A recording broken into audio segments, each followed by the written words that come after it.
বিশেষকৈ এগৰাকী শিল্পীৰ এনেধৰণৰ মৃত্যুক যে কোনেও সহজভাৱে ল'ব পৰা নাই আৰু এই মৃত্যুৱে যে আচলতে এখন সাংস্কৃতিক জগতখনক যে শূন্য কৰি থৈ গ'ল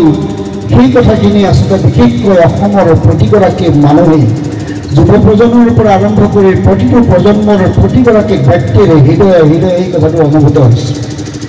হৃদয়ে হৃদয়ে অনুভূত হৈছে হয় এই জুবিন গাৰ্গ অকল শিল্পী নহয় জুবিন গাৰ্গ অকল গান গোৱা মানুহ নহয়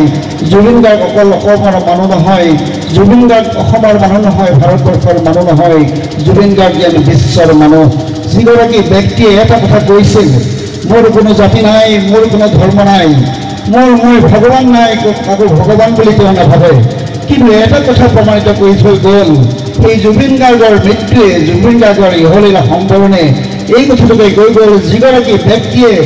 ভগৱান নাই বুলি কৈছিল কিন্তু সেইগৰাকী ব্যক্তি নিজেই যেন ভগৱানত পৰিণত হৈ গ'ল এই কথাখিনি আমি মৃত্যুৰ যোৱা 19 বা 20 তাৰিখৰ পৰা আমি প্ৰত্যেকেই প্ৰতীয়মান হৈছোঁ যে সঁচা যদি এইগৰাকী ব্যক্তিৰ মৃত্যুত এইগৰাকী শিল্পীৰ মৃত্যুত সমগ্ৰ ভাৰতবৰ্ষ সমগ্ৰ অসম সমগ্ৰ পৃথিৱীৰ বিভিন্ন প্ৰান্তৰ পৰা মানুহে কেনেধৰণৰ তেওঁলোকৰ হৃদয়ৰ পৰা শোকস্তব্ধ বাণী ওলাই আহিছে সেই কথাখিনিয়ে প্ৰমাণ কৰিছে যে সঁচা যদি জুবিন এক বিশেষ সত্তা যিটো সত্তাই সমগ্ৰ মানুহৰ মন হৃদয় আকৰ্ষিত কৰিব পাৰিছিল প্ৰতিটো প্ৰজন্মক উৎসাহিত কৰিব পাৰিছিল অনুপ্ৰেৰণা যোগাইছিল সেইটো সত্তাই হ'ল জুবিন গাৰ্গ সেই সত্তাটোৱে জুবিন গাৰ্গ আজি জুবিন গাৰ্গৰ মহাপ্ৰয়াণত আমি সকলোৱে শোকস্তব্ধ হৈ পৰিছোঁ সমগ্ৰ অসম শোকস্তব্ধ হৈ পৰিছে মই কালি যেতিয়া মই গুৱাহাটীৰ পৰা এইফালে যাত্ৰা কৰি আছিলোঁ আহি থাকোঁতে মই জুবিন গাৰ্গৰ সমাধিস্থলীত মই দেখিছিলোঁ তাত অজস্ৰ মানুহৰ ভিৰ অথচ যোৱা আজি 3-4 দিন আগতেই তেখেতৰ সমাধিস্থলীত তেখেতৰ সংস্কাৰ হৈ গৈছে দেশৰ সংস্কাৰ হৈ গৈছে তথাপিও মই বহুত মানুহ দেখি মই তাত অকণ খন্তেক সময় সোমাইছিলোঁ হয় সোমোৱাৰ লগে লগে যে হৃদয়খনে এটা বেলেগ ধৰণৰ অনুভূতি অনুভৱ কৰিছিল সঁচা অৰ্থতে এইগৰাকী নেকি জুবিন গাৰ্গ এইগৰাকী নেকি মহান শিল্পী যিগৰাকী শিল্পীৰ এনেধৰণৰ প্ৰয়াণত আমি সকলো মানুহৰ অসমৰ ইমূৰৰ পৰা জাতি বৰ্ণ ভাষা নিৰ্বিশেষে সকলো মানুহে আহি ইয়াত উপস্থিত হৈছে মৃত্যুৰ পিছতো সমাধিস্থলীত এনেধৰণে ইমান দিনলৈকে মানুহ যে উপস্থিত হৈ থাকিব ইমানলৈকে মানুহ যে তাত থাকিব সেই কথাটো আচলতে আমি সাধাৰণ মানুহে কল্পনা কৰিব নোৱাৰোঁ কল্পনাৰ অতীত কিছু কথাই আমাক সোঁৱৰাই দিছে সেইগৰাকী শিল্পী জুবিন গাৰ্গ সেইটো এটা সত্তা বিশেষ সত্তা যিটো সত্তাই আমাৰ প্ৰতিটো প্ৰজন্মক প্ৰতিটো মানুহৰ মন মগজুক চেতনাক ক্ৰিয়া কৰি এনেধৰণে উৎসাহিত কৰিছে এনেধৰণে আমাক আগবঢ়াই নিবলৈ চেষ্টা কৰিছে যে আচলতে জুবিন গাৰ্গ এগৰাকী সাধাৰণ শিল্পী নহয় জুবিন গাৰ্গ সাধাৰণ শিল্পী নহয় সেইগৰাকী শিল্পীৰ মৃত্যুত শ্ৰীমন্ত শংকৰদেৱ সংঘও কিন্তু পিছ পৰি থকা নাই শ্ৰীমন্ত শংকৰদেৱ সংঘই প্ৰথমতে এটা কাম কথা কৰিলে যিদিনাখনে আমি এইগৰাকী মহান শিল্পীৰ মৃত্যুৰ কথা গম পালোঁ এইগৰাকীৰ মহাপ্ৰাণৰ খবৰটো পাইছিলোঁ সেইদিনাখনে তৎক্ষণতে চিন্তা চৰ্চা কৰিছিলোঁ পদাধিকাৰ বাপৰ লগত আলোচনা কৰিছিলোঁ পদাধিকাৰৰ বাবে টেলিফোন যোগে মোক জনাইছিল আৰু আমি দুয়োজনে আলোচনা কৰি এটা সিদ্ধান্ত ল'লোঁ তাৎক্ষণিকভাৱে যে আমাৰ শ্ৰীমন্ত শংকৰদেৱ সংঘৰ যিমানবোৰ কাৰ্যসূচী আছে প্ৰাথমিকৰ পৰা মূললৈ আমি 7 দিনৰ কাৰণে আমাৰ সকলো কাৰ্যসূচী আমি বাতিল কৰিছোঁ আপোনালোকে জানে যে শ্ৰীমন্ত শংকৰদেৱ সংঘ ইমান এটা বৃহত্তম অনুষ্ঠান এই অনুষ্ঠানটোৰ প্ৰাথমিকৰ পৰা মূললৈকে প্ৰতিদিনে প্ৰতিটো মুহূৰ্তই কিবা নহয় কিবা কাৰ্যসূচী চলি থাকে তথাপিও বিভিন্ন গুৰুত্বপূৰ্ণ কাৰ্যসূচী চলি থাকিলেও আমি হঠাতে সিদ্ধান্ত লৈ ল'লোঁ যে আচলতে যদি আমি এইগৰাকী শিল্পীক যদি আমি শ্ৰদ্ধা নজনাওঁ আমি কেনেকৈ জনাম ভাবি নাপাওঁ তথাপিও আমি যদি এনেধৰণে শ্ৰদ্ধাটো নজনাওঁ তেনেহ'লে হয়তো আমি যেন ক'ৰবাত কিবা এৰি থৈ গ'লোঁ আমি যেন কিবা ভুল কৰিলোঁ এনেকুৱা লাগিব সেইকাৰণে আমি লগে লগে সিদ্ধান্ত লৈ আমি জনাই দিছিলোঁ আমাৰ শ্ৰীমন্ত শংকৰদেৱ সংঘৰ সকলো সংগীসকলক আমি সংবাদ মাধ্যমক জনাইছিলোঁ যে শ্ৰীমন্ত শংকৰদেৱ সংঘই 7 দিনৰ কাৰণে সকলোবোৰ কাৰ্যসূচী বন্ধ কৰি দিছে 7 দিনৰ কাৰণে সকলোবোৰ কাৰ্যসূচী বাতিল কৰিছে তাৰপিছতো আমি কিন্তু তাৰপিছতো যে আমি সেই সিদ্ধান্তই যে আমাৰ শেষ সিদ্ধান্ত এইটো হোৱা নাই এই সিদ্ধান্ত কিন্তু এটা আপোনালোকেও মানিব লাগিব সকলোৱে মানিব লাগিব সেই সিদ্ধান্ত কিন্তু শ্ৰীমন্ত শংকৰদেৱ সংঘই এককভাৱে লোৱা সিদ্ধান্ত কিন্তু কোনেও ল'ব পৰা নাই এই মুহূৰ্তলৈকে কোনেও সেই সিদ্ধান্ত ল'ব পৰা নাই। আনকি অসম চৰকাৰেও, যদিও অসম চৰকাৰে বা বাকী বিভিন্ন দল সংগঠনে এই জুবিন গাৰ্গৰ মৃত্যুত অজস্ৰ কষ্ট স্বীকাৰ কৰিছে, ত্যাগ স্বীকাৰ কৰিছে, দিনে নিশাই কাম কৰিছে, কিন্তু এনেধৰণে 7 দিনকৈ বন্ধ দি কোনেও কিন্তু একো কৰিব পৰা নাছিল। ইয়াৰ আনকি বিভিন্ন জাতীয় সংগঠন আছে, সেই জাতীয় সংগঠনবোৰেও কিন্তু 7 দিনকৈ দিয়া নাই। অসম চৰকাৰে 3 দিন দিছিল, পৰৱৰ্তী সময়ত এদিন দিছে, 4 দিন কৰিলে, কিন্তু সীমান্ত সংগঠন সংঘই 7 দিন বন্ধ দিলে। তাৰপিছতো যোৱাকালি দিনটোত জুবিন গাৰ্গৰ সহধৰ্মী গৰিমা গাৰ্গক আমি তেখেতৰ কহিলিপাৰাৰ বাসগৃহত আমি লগ ধৰিছিলোঁ। আমি এখন শোকপত্ৰ তেখেতক আমি দিছিলোঁ, তেখেতৰ হাতত অৰ্পণ কৰিছিলোঁ। আমাক যথেষ্ট শ্ৰদ্ধা সহকাৰে আমাক তেখেতসকলে পঢ়িবলৈ কৈছিল আৰু আমাৰ কথাখিনি শুনিছিল। আমি সংবাদ মাধ্যমতে বাতৰি প্ৰচাৰ কৰিছিলোঁ আৰু গৰিমা গাৰ্গে আমাক যথেষ্ট শ্ৰদ্ধাৰে কৈছিল যে জুবিন গাৰ্গৰ লগতে আপোনালোকে মোকো অকণমান আশীৰ্বাদ দিয়ক। আপোনালোক শ্ৰীমন্ত শংকৰদেৱ সংঘৰ পৰা আহিছে, আপোনালোকে মোকো এষাৰি আশীৰ্বাদ দিয়ক, মই যাতে ভালকৈ জীয়াই থাকিব পাৰোঁ, মই যাতে জুবিন গাৰ্গৰ সহধৰ্মিনী হৈ মই যাতে জীয়াই থাকিব পাৰোঁ, জুবিনৰ সত্তাটোক লৈ যাতে মই জীয়াই থাকিব পাৰোঁ, সেই কথাটো গৰিমা গাৰ্গে আমাক কথাটো কৈছিল। তাৰপিছতে আমি সিদ্ধান্ত লৈছিলোঁ যে আমি যিহেতু 7 দিনলৈকে আমি এই কাৰ্যসূচী সকলো কাৰ্যসূচী বাতিল কৰিছোঁ, আজি 7 দিনৰ শেষৰ দিনটোত আমি সিদ্ধান্ত লৈছিলোঁ যে যিহেতু যোৰহাটতেই জুবিন গাৰ্গৰ জন্ম হৈছিল বা যোৰহাটৰ স্থায়ী বাসস্থান ইয়াত আছিল, সেইকাৰণে আমি সিদ্ধান্ত ল'লোঁ যোৰহাট জিলাখন যিহেতু আমাৰ এখন বৃহৎ জিলা, এই জিলাখনৰ উদ্যোগত আমি এটি স্মৃতি চানন সভা এখন পতা ভাল আৰু আমাৰ যিটো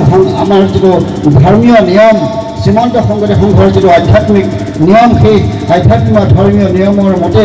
আমি ভাগৱত পাঠৰ অনুষ্ঠান আৰম্ভ কৰিছোঁ আৰু এখন এনেধৰণৰ স্মৃতি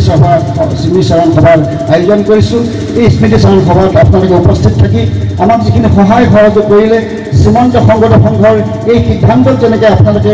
সহযোগিতা আগবঢ়ালে আপোনালোকৰ ধন্যবাদ আৰু কৃতজ্ঞতা জনাইছোঁ। হয়, জুবিন গাৰ্গ বুলিয়েই নহয়, মানুহ যেতিয়া জন্মিব মানুহৰ মৃত্যু হ'বই, মানুহৰ মৃত্যু হ'ব, এয়া অৱশ্যম্ভাৱী। নিশ্চিতভাৱে মানুহৰ জন্ম মানেই মৃত্যু হ'ব, সকলো জীৱ জন্তুৰ জন্ম মানেই মৃত্যু হ'ব, এয়া অৱশ্যম্ভাৱী, এয়া স্বাভাৱিক কথা হ'বই। কিন্তু এনে কিছুমান মৃত্যু আছে যিবোৰ মৃত্যুক কেতিয়াও সহজে মানি ল'ব নোৱাৰি, যে যিবোৰ মৃত্যুৱে গোটেই জীৱনটোক মানুহৰ মন আৰু মগজুত ক্ৰিয়া কৰি থাকিব। গোটেই জীৱনটোতেই যেন মানুহে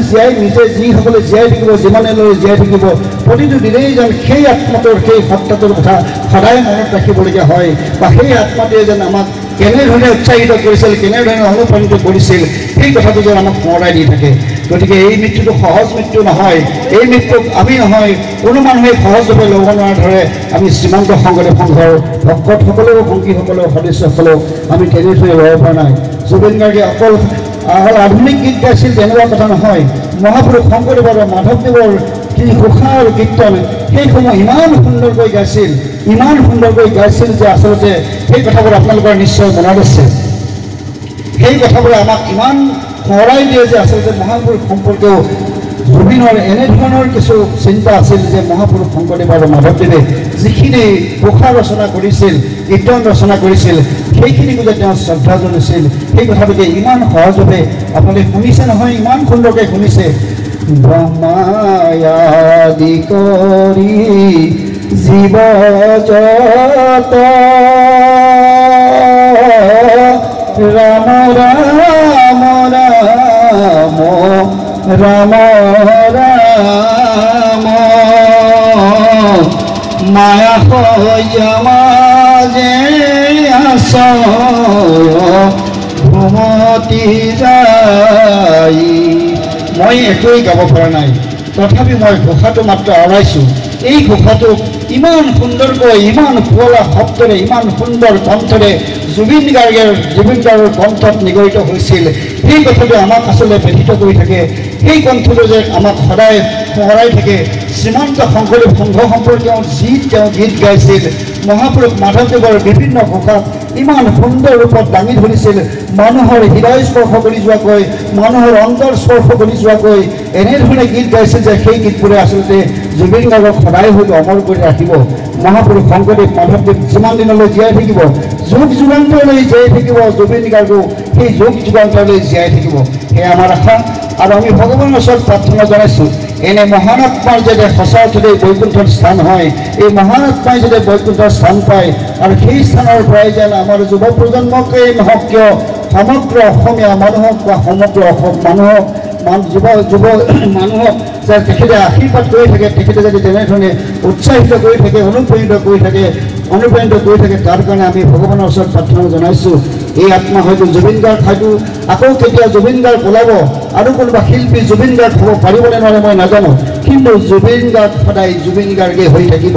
জুবিনৰ লগত কাৰোবাক ফেৰ মাৰিব পৰাকৈ, জুবিনৰ লগত কাৰোবাক তুলনা কৰিব পৰাকৈ কোনো শিল্পীক হয়তো মোৰ দৃষ্টিত মোৰ সামান্য মগজটোৱে যিখিনি দেখিছে, মই 100 বছৰলৈ যদি মই কল্পনা কৰোঁ, মোৰ এই সীমিত মগজটোৱে যদি মই 100 বছৰলৈ কল্পনা কৰোঁ, তেনেহ'লে জুবিন গাৰ্গৰ লগত একেলগে থিয় কৰাই দিব পৰাকৈ, সমসাময়িকভাৱে জুবিন গাৰ্গৰ লগত তুলনা কৰিব পৰাকৈ কোনো শিল্পীৰ হয়তো জন্ম নহ'ব। হয়, বেলেগ বেলেগ ধৰণে হয়তো শিল্পীয়ে গান গাব, গীত গাব, দেশৰ হৈ গাব, সমাজৰ হৈ গাব, মানুহৰ হৈ গীত গাব, ইতিমধ্যে বহুতেই গাইছে। এতিয়াও আৰু হয়তো অনাগত দিনতো বহুত শিল্পীয়ে গীত গাব, গান গাব, এনেধৰণে মানুহক লৈ দেশক লৈ গান গাব। কিন্তু জুবিনৰ গীত, জুবিনৰ গান, জুবিনৰ দেশপ্ৰেম সেয়া অনন্য আৰু অতুলনীয় হৈ থাকিব, কাৰো লগত ফেৰ মাৰিব পৰা নহ'ব। জুবিনৰ গীতে সদায় মানুহক অনুপ্ৰাণিত কৰি থাকিব, মানুহৰ হৃদয় স্পৰ্শ কৰি থাকিব, সেয়া কিন্তু আমি একেবাৰে নিশ্চিত হৈছোঁ। গতিকে এনে এটি মহান আত্মাৰ আজি মহাপ্ৰয়াণত আয়োজন কৰা এই স্মৃতি স্মৰণ সভাত মই আকৌ ভগৱানৰ ওচৰত প্ৰাৰ্থনা জনাইছোঁ, সেই মহান আত্মাই যেন সদায় বৈকুণ্ঠৰ স্থান পায়, সেই মহান আত্মাৰ যেন সদায় আমাৰ মাজতে থাকে, আমি যেন তেওঁৰ সেই হৃদয় নিগৰা যিবোৰ গীত, আমাক হৃদয় স্পৰ্শ কৰা গীত, সেই গীতবোৰ যেন আমাক সদায় অনুপ্ৰাণিত কৰি থাকক, আমি যেন আকৌ জুবিনক দেখি থাকিব পাৰোঁ। সেই কথাতে মই ভগৱানৰ ওচৰত প্ৰাৰ্থনা জনাইছোঁ, আপোনালোকলৈ অনুৰোধ জনাইছোঁ। আমি আচলতে মানুহ হৈ আহোঁ যদিও আমাৰ পৃথিৱীত বহুত কামেই থাকে, আমি কোনে কেনেধৰণে কি কৰোঁ নাজানো, কিন্তু আমাৰো যে দায়িত্ব আৰু কৰ্তব্য থাকে। অকল মানুহ হৈ শিক্ষা দীক্ষা গ্ৰহণ কৰিলে যে বহুত কিবা হ'ব পাৰে